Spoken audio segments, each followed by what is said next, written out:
It's another Manly Monday, and this Manly Monday, we are talking about learning to trust, specifically from the perspective of men, because we're going to touch on avoidance, right? This is a tough one because individual mileage may vary, and the mental health language surrounding this stuff sucks. So I'm going to be using a lot of metaphors because I like them better. And if I suddenly flinch, it's because Scout's on my lap and will bite my hand. Right, Scouty? Yes, bitey. Yeah, biting hands is going to come up. Right, Scout? Yeah, because Scout chews on my hand all the time. And it's okay. He never really hurts. Well, sometimes he hurts. Right, Scout? Yeah. But we love each other. Yes, we do. And in every relationship, sometimes one bites the other. Right, Scouty? Yes, sometimes I have to trim your nails and you don't like it. And I have to give you medicine and you don't like it. One time we took you to have a tooth pulled. What the fuck was that? This is going somewhere. It's not just a cat video. But cats are cute. So it puts us in a little bit of a more chill mode. Bye, Scout. Thanks for your uh, contribution. That's the word I'm looking for. Holy shit. Reaching for words lately. If you like this content, I'll do this before I get into it. Help support this channel. Become a monthly patron, patreon.com/Leanna K, or buy a one-time Leanna Care session for someone who can use it but can't afford it. Coffee.com/Leanna K. There's going to be more announcements about groups for this kind of stuff. I'm forming stuff based on some commonalities that I've been seeing. Because, people can drop in and get a little sample and maybe then they'll want to take things further. Sometimes one little thing can be the beginning of better. And that's what I try to do in these videos. It's also a really useful um, prompt for Leanna Care's clients. If something jogs something, they'll bring it up and it's a useful conversation starter. It helps a lot, actually, especially because people are nervous, right? And they may not know what to talk about. So bringing up something I've said is safer. And when you're dealing with trauma, um, and people who are extremely self-conscious in social situations, that helps a lot because it's the whole thing of what to say, right? What do I say? And I find it really interesting that I work with so many people who are on that kind of Venn diagram of autism, and I'll say antisociality. I don't think that's actually a word. Um, but there's a lot in common between avoidant type and autism. It makes sense, right? That someone would be worried about what they'd say in public when it's been drilled into them that you don't understand, you're the problem. And I think that the core of a lot of this stuff is the you're the problem idea. Because you're the problem is a double edged sword. Allegedly, it's in your control to fix, which is why it's so seductive. But it's also um, not so. The outcome of social interactions is often completely beyond your control because you don't necessarily know what the other person brought into the whole thing. Sometimes people are just oil and water. I've talked a lot about the people that I really respect, but I don't personally get along with. And so I stay over there so I can continue to respect them. And that's very hard to get through to somebody who thrives off routine, predictability, who feels more comfortable when they can sort of script and rehearse social interactions. And then there's that sensitivity to rejection and criticism. And the rejection to sensitivity and criticism is an interesting one because nobody likes it. Our brains don't like being criticized. Our brains definitely don't like rejection. But some people have this outsized response to it. And this is just my thing out of interest. Whenever someone is obsessed with people learning how to handle criticism, I usually assume that these are people who don't handle it well. He doth protest too much, methinks, right? Because someone with a healthy relationship with criticism doesn't like it, but knows it's a part of it, and a lot of the times it doesn't make sense.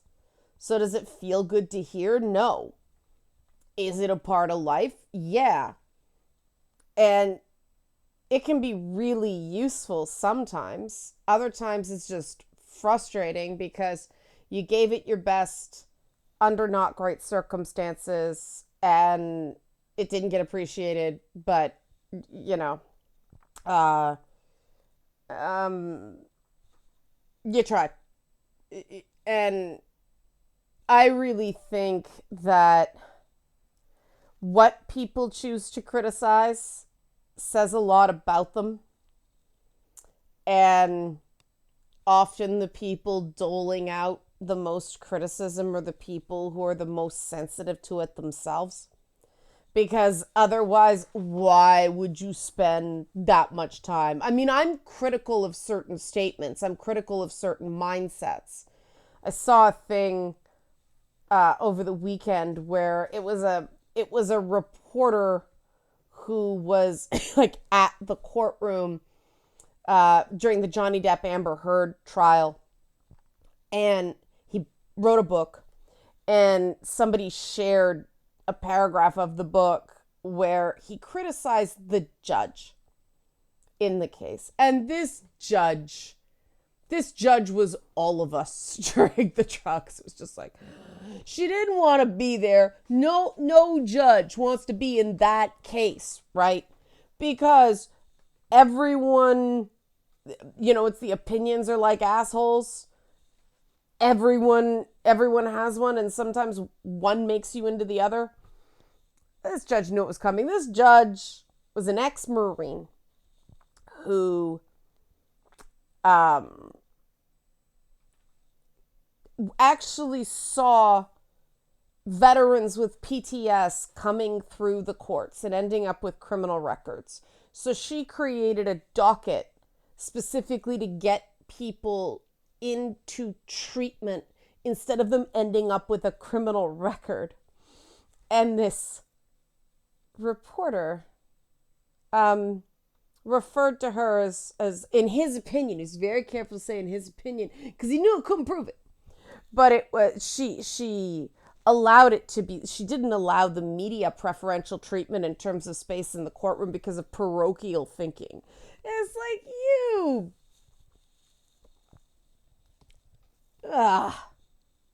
And that's the thing where that was just petty. And that's the thing about people who criticize that you have to keep in mind. A lot of the time, people will look at the person doing the criticizing, not the one being critical and being criticized and go, what an asshole. And that's one of the things that you see when you get some distance from these things. And that's where we get into this avoidance and this fear of social circumstances that you can't control because of bad experiences. And this whole thing is completely counterintuitive. And this is what makes it so hard. because you read articles about how to let go of feelings of unworthiness, how to make friends, how to connect with people, how to be less avoidant, and it's all just the destination. And it's wrong. A lot of these destinations that therapy and self-help articles and books lay out, they're not actually where you're aiming to go. They're a byproduct of another thing. To think of it, I'll use Norse myth terms, but Norse, Greek. Both the Norse and the Greeks have the idea of this giant dog that guards the gates of hell. It's Garm in Norse myth, I believe. I just remember that fight from God of War, but I've seen it spelled with an R, Garm, as well. But then there's Cerberus in the Greeks, and they both basically serve the same function. They're this big scary dog that is all bloody and and not only keeps people out of hell, but keeps the inhabitants of hell in. And Norse myth is especially interesting in terms of that hell, because hell, person and place, has to provide lodgings and care for the people who've died of like sickness and old age and stuff like that. And so why would you put a big fucking dog there? Those people aren't going anywhere. There were the ones that were too weak or sick to fight, right? Metaphor. This is how I think of it. Every social interaction for people who have been traumatized and neglected and told you have no worth are there in hell. And there's this big old dog that's stopping them from leaving, but also stopping anybody, the fucking warriors, the fucking bullies that picked on them in goddamn school from coming in and picking on them some more, right? That's the avoidance there. That's the metaphor, right? And like every video game, you got to get past a fucking dog. And they use that really interestingly in God of War Ragnarok. I enjoy what they did there. Because, yeah, I won't spoil it. Play it. It's really well done.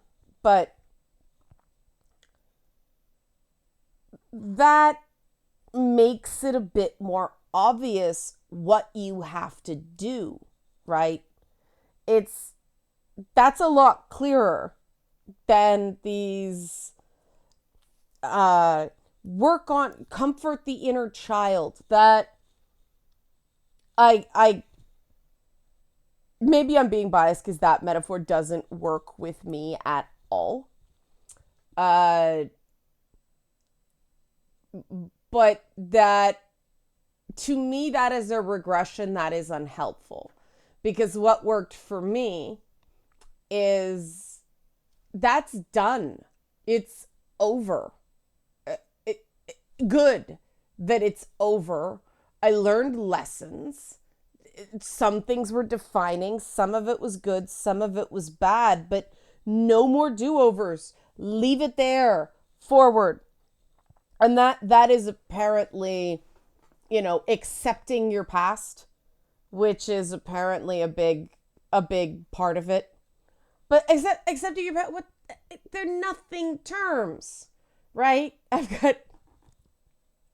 got this one client who's like, what does that mean? And he's right. These are bullshit terms. These are academic, medicalized languages that minimize the frickin' struggle.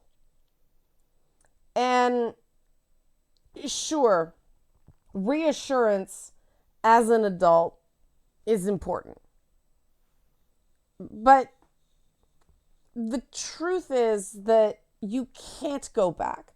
You can't get a do-over on childhood. You can only do what you can do now. And some of us have the equivalent of a missing limb because some fucking proverbial dog bit it off. Dog, wolf, whatever your metaphor wants to be. Because at some point, we all have to get past that giant fucking dog, either keeping us in hell or keeping us from the objective. And fighting that dog doesn't always go well. In fact, fighting that dog never goes well. You have to come up with novel solutions to sneak around the dog or bargain with the dog. And that's the objective there. Because trust cannot be forced. Every time someone says, I should be doing more, I should be out there, I should be further ahead. Oh my God. I hear every week multiple people, I should be further ahead. And, you know, these are people dealing with some serious shit. And there is no one right answer to where you should be in your life. We all want, I mean, I say this all the time, but people who are like, I have to figure out what I'm going to do with my life. I need this and I need to get a good job and everything like that. And they're like 24.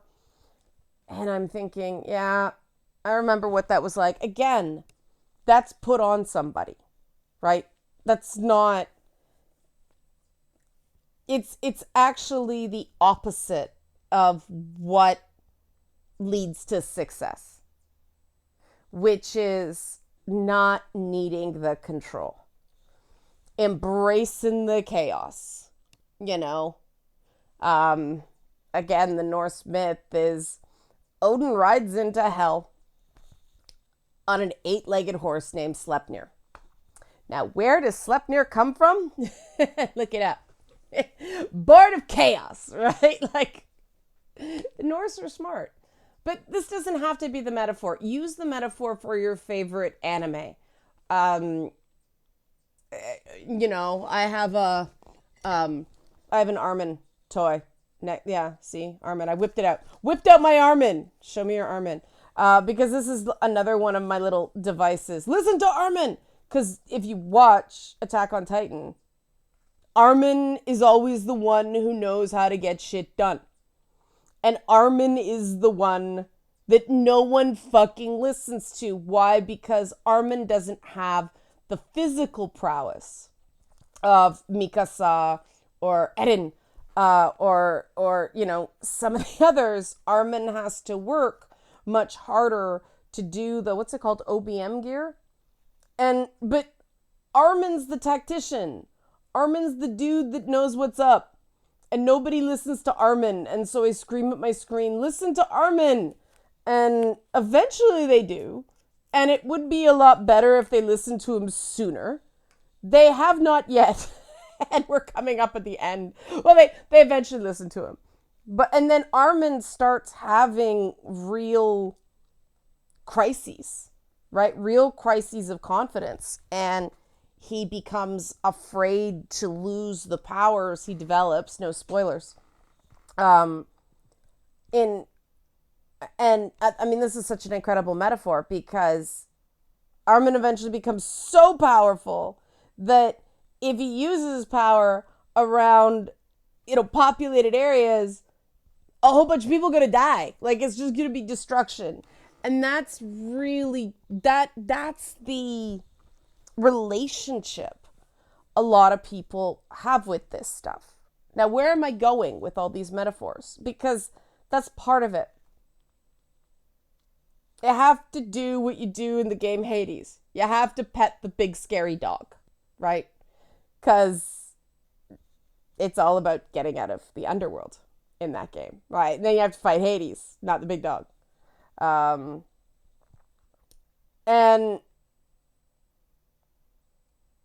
there's a bunch of different ways to fight him. And the one thing I think is oddly metaphorical about that game is fighting Hades got really fucking boring after a while playing it. And you only, the first time it's like, yeah, I beat Hades. And then you get more into the story And after like 6 or 7 times, all you're doing is slogging through it to get the next little bit of story before you're back down there.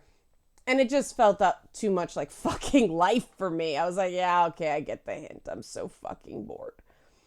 And what I think that game needed, it did very well. It won a bunch of awards. What do I know? But I wanted more stuff.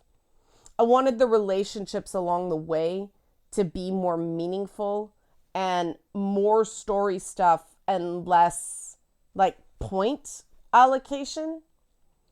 There is story, but it especially in that first third, it's painfully slow. And when that journey isn't interesting, the escaping from hell past the big scary monsters, it wears you out. And that's where the avoidance comes from. And people desperately want connection. Every guy I talk to, they desperately want connection. It's just getting there. That's the little bit of story doled out after you beat Hades for the 7th fucking time. And it's so old because in order to really, you have to do it with different weapons. And oh my God, there's something different that confounds you and you're just so sick of it eventually. And it's all about the destination. It's not about the journey, and enjoying the journey is the hardest thing because in the back of your mind, there's gonna be that scary monster fight, right? If you play something like Monster Hunter, a Souls game, that's the point. Again, metaphor. But the goal is to make that journey easier and to get more resilient or tanky. And the way you do that involves other people but doesn't come from other people. And some of these things might start off sounding like cliches, but trust me, there'll be something that isn't cliche here.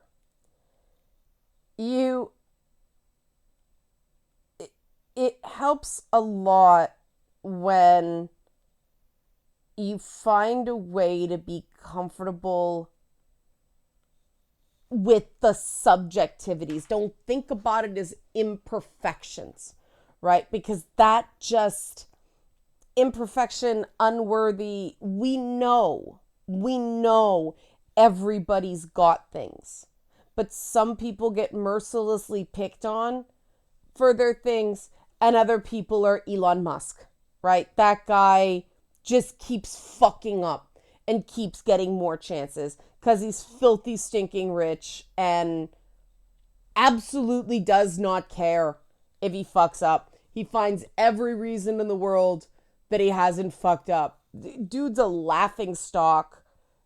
He tanked all his other successful companies because smart people work there, because he fired the smart people at Twitter, and everything's being brought down. His yes men are either getting quit or fired now. His own daughter won't talk to him because he couldn't get over himself over the fact that she was trans and God knows what else. But, when a guy's kid won't talk to him, that's not a marker of success. And yet that's not the perception, because he's got that narcissist thing going for him. And people are going, yeah, but I don't want to be Elon Musk. Exactly. That's why you get the comparative language out of your vocabulary. It's not about imperfections. It's about subjectivities. The Stoics talk about this a lot. The Greeks were great for this shit, man. They fucked up a lot of stuff. But this stuff, anything to do with trauma, they were awesome at. And so, subjectivity. There are certain things that are bad because you think they're bad, right? You don't want to hurt people if at all possible. That's good. you know, you get to choose what you want to be and what you don't want to be. And you get to judge as well as be judged. This is, I'm gonna shift to monotheistic scripture for a moment. The whole idea of judgment and being judged at the end of our lives, to me, is not in Jewish interpretation, at least the practices I follow. It's not about the pearly gates. It's about the understanding that be prepared to accept in this life what you dish out. So if you're going to be a judgmental asshole, be prepared to take it. Which is why you'll see me going, I'm not going to go there. They went there with me, but I'm not going to go there. Because I don't want to be subjected to that standard. I reject that standard. So I'm not going to be sucked in. And you're allowed to set that standard for yourself. But that comes hand in hand with one of the really difficult things about being avoidant. It's this weird serpent eating its own tail of like up is down, of you avoid people, sometimes you hate people because you so much want to be liked by people, because you've been taught that being liked by people is survival. And the truth is, it's not. It is, broad strokes, humans are a cooperative species. But if you're trying to get everyone to like you, only the bad people are going to get close to you. And the minute you've got those people in your lives, you got another fucking dog keeping you in hell. I experienced this firsthand, and I talk about this a lot because the human brain gets learned helplessness. We literally won't, the dog could not be there. The threat of the dog is there. So even when the dog's not there, we don't want to step out because the dog may come back, right? You have to guide people out of the cave, out of the pen, and show them a few times the dog didn't bite. And then they're able to do it. You can't just go, come on, do it. That's not how the brain works. And the only way I can do that remotely is to talk about my own experiences. That in my experience, I tried to give people the acceptance and opportunities and understanding that I didn't get. But what I realized is that I wasn't giving people what I didn't get because I wasn't looking to take advantage of people. The people who I gave chances to were taking advantage. I couldn't give them opportunities because they were constantly stealing them. And then it became the thing, people started telling me, oh, you can't get rid of them because there'll be drama. They'll call you names and stuff. And I was like, I hit the point, I was like, I don't care. And then they did. And then they did lie about me. And they did smear me. And it got to the point where it was just like, okay, you got to go. And you got to go. And you got to go. And yet you're all gone. You're all gone. There's one particular social group where I'm basically still in contact with one full person and a bunch of half people. You know, you say hi, bye, you're on good terms if you see each other. But there's one person I make a point to keep in touch with from like an entire massive group. And I am really surprised how much I don't miss it. Because that was hell.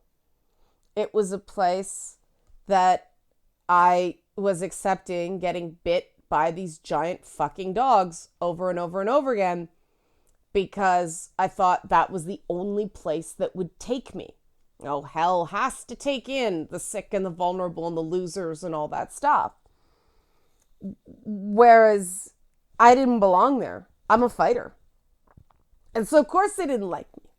I didn't belong there. That's why there's, other places. And you're never going to please everybody. And if you try, the only people who are going to respond to that is people who do not have your best interests at heart.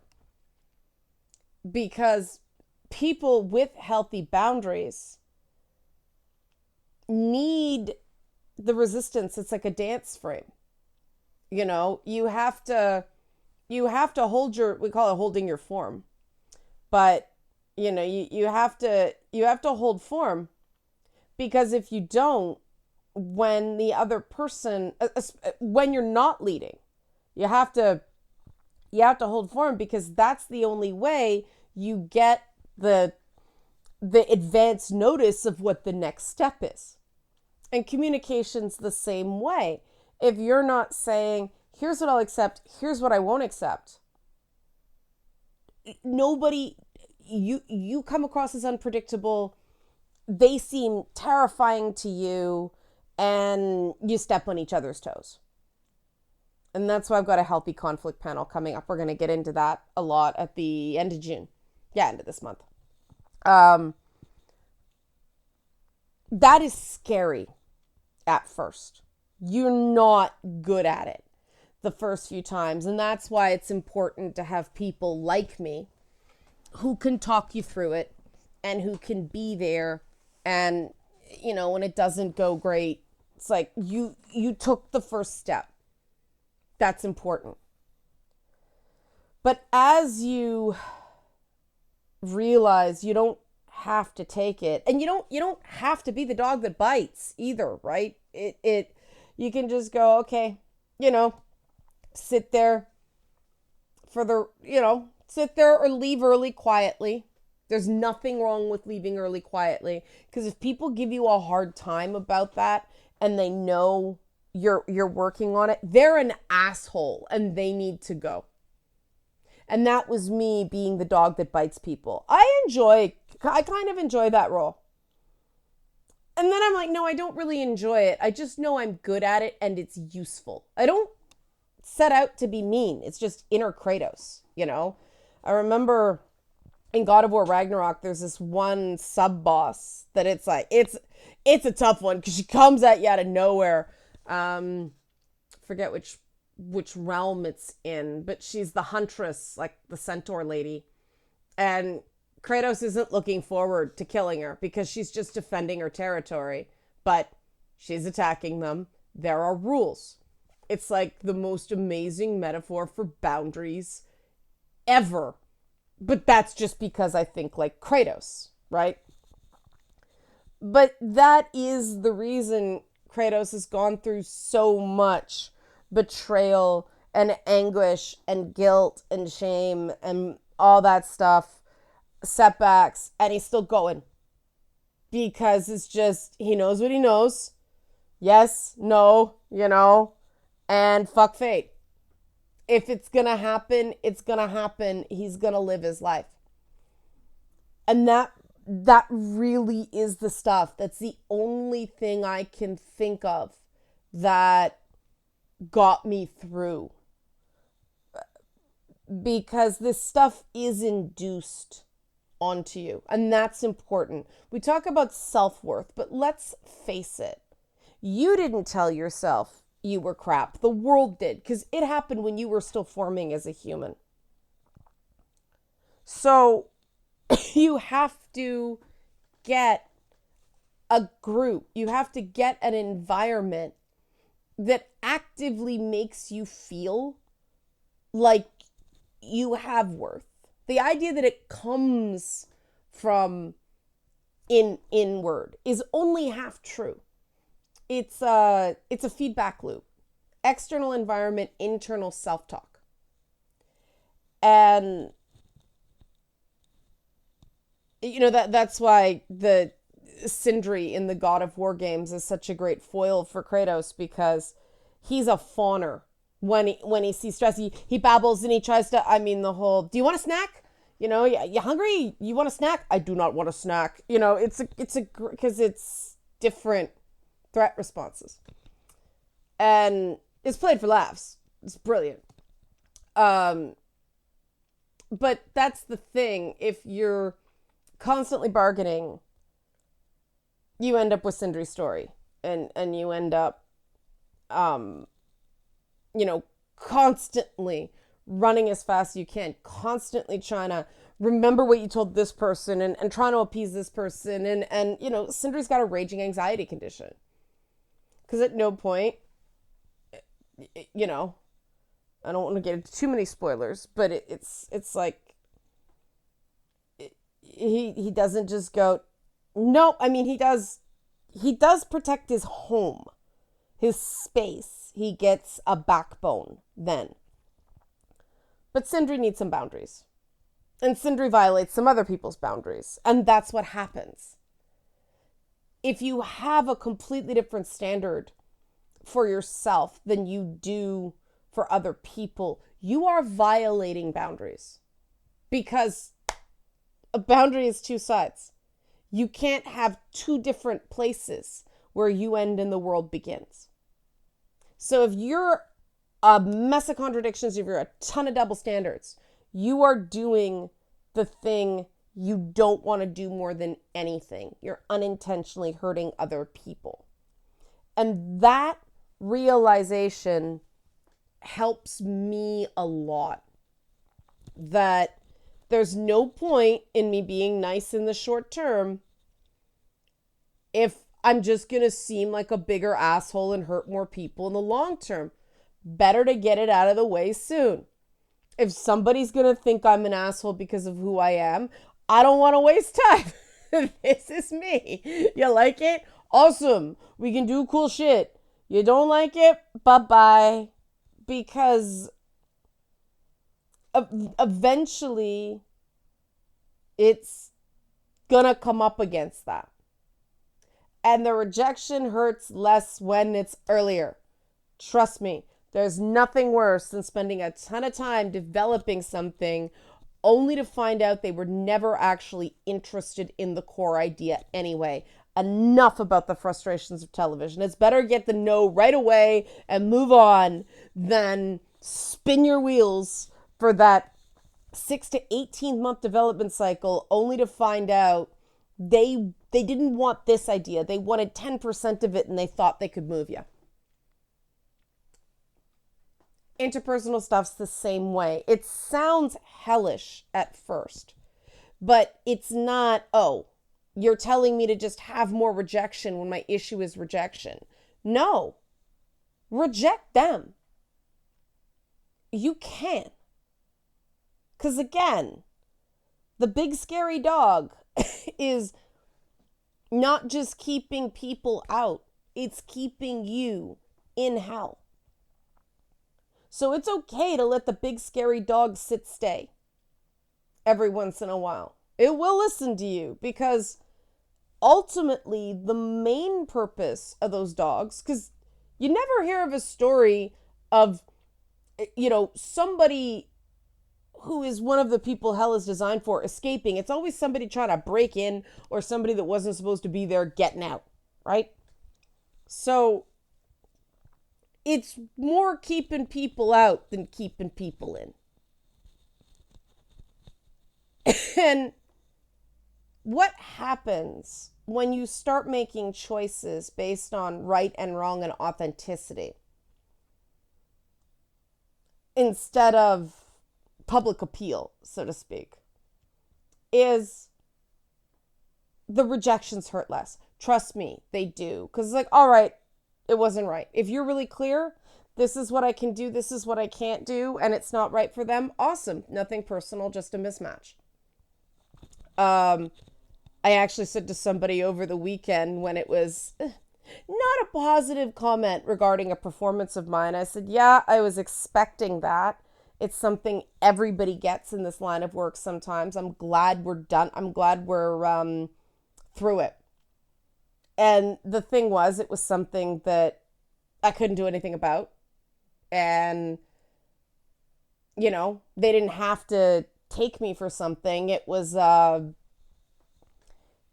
happens. You get different levels of understanding and different areas of expertise in things. And the best part is it was something I did for free and did some organization, and somebody still decided to take the swipe when I wasn't there. And I saw it coming. So, it's a funny story. And that's how it works, right? You could drown in the unfairness of it all, or you can recognize that that's a feature, not a bug. Subjectivity. It's not, I wasn't good enough. It's not, they were unfair. It's, these are subjective opinions, and that is real. So there is no right or wrong. There is no good or bad. There is no worthy, unworthy. There is no enough and not enough. It's just subjectivity. It's illusion. It's all a big joke. And if you look at it as just a story and think at the time of how you'll make this into an adventure, how you'll make this into a story later, how you'll tell a punchline. And this video is going really long because it was a great big story, right? But I'll leave with a story that's funny. It involved Mary Just over the weekend. And he was like, there's some people I want you to meet. I'll spare the details to preserve anonymity, but okay, it was like an online thing, and I go there, and yeah, it was really cool, and they were really nice, and it turned out there's a potential lead on a guest for It's Not Therapy, and I was me and said a lot of things that were bizarre, and I was like, yeah, thinking it, yeah, most people wouldn't have said things like that. That's part of the charm. And I said, when'd you do a concert for these guys? And he said, oh, it hasn't been scheduled yet. And I said, you invited your nut bar friend to meet these people before you got the gig? And he laughed and he said, if it didn't work out, it wasn't going to. That's how it works. That's how it works. It's like, are these my people? If these are my people, okay, their opinion matters. If they're not my people, why do I care?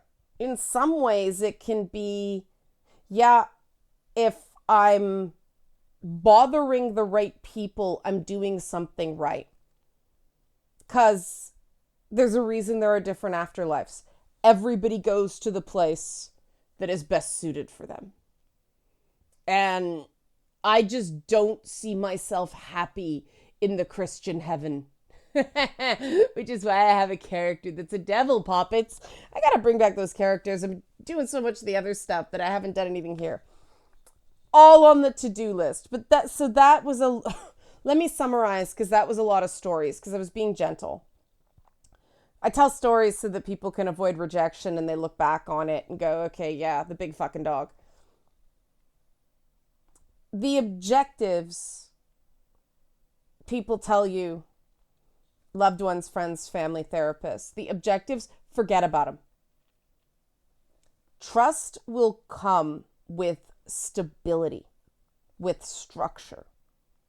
And you will find you will trust some people with some things and not with others. And trust is basically knowing someone well enough to be able to feel like something is predictable and therefore fair. That doesn't mean you always predict it. But when it happens, it's realize that was a possibility, or should have seen that coming, or did see that coming. When it's not destabilizing, it's not so bad, right? So it's about getting to know people. But that means that's a two-way street. You just don't get to know them. They get to know you.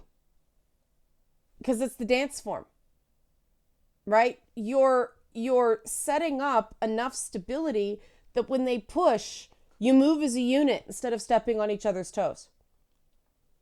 And that means being seen. And that means that, you might have an interesting conversation at a party or, in a chat or something like that. And that's all it is, a good conversation. It's funny. You never see the person again. Awesome. That's not a failure. That's good. It's just, a little minion instead of final boss. And that's the way you have to think about it. Be yourself is a cliche, but who else can you be? And if you're hiding who you are when you have no ill intent, why? And if you are worried about your actual motivations for doing things, because I know a lot of clients say, I don't want to manipulate people. I don't want to do that was done to me. Okay, have a sounding board to bounce the stuff off on. That's what people like me are for. That's what friends are for. That's, I exist if you don't really feel like you have a friend you can trust that way. But if you're worried about that, get an idiot check, get a second opinion, run it by someone. That's it. Because that's all you can do. Sometimes unintended consequences will happen. Sometimes people will get angry at you. Sometimes they'll have cause. Sometimes they'll be taking stuff out on you that had nothing to do with you. They're displacing or they're projecting. It happens. It'll be a funny story someday. But you have to have enough stories banked up so that you can say that and mean it when something stings some. And the only way to do that is those little bargain with the big scary dog. Throw him a bone so you can get a bit of a pass, get a bit of a reprieve, go out, do what you have to do, go back where it's safe, and keep doing it. It's a roguelike, but that's the point. The reason we have fail states in games is so that we can get a sense of achievement when we overcome that fail state. And life's the same way. All right, that was a long one. Help support this channel. Become a monthly patron, patreon.com/LeannaK, or buy a one-time Leanna Care session for somebody who's working through stuff like this, who could really use it but can't afford it. We got 6 every 2 weeks. I really should update it to 12 a month. It's a weekly goal. Ko-fi.com/LeannaK. Thanks for watching a very long but important, I think, not so much, Manly Monday. Thanks for watching.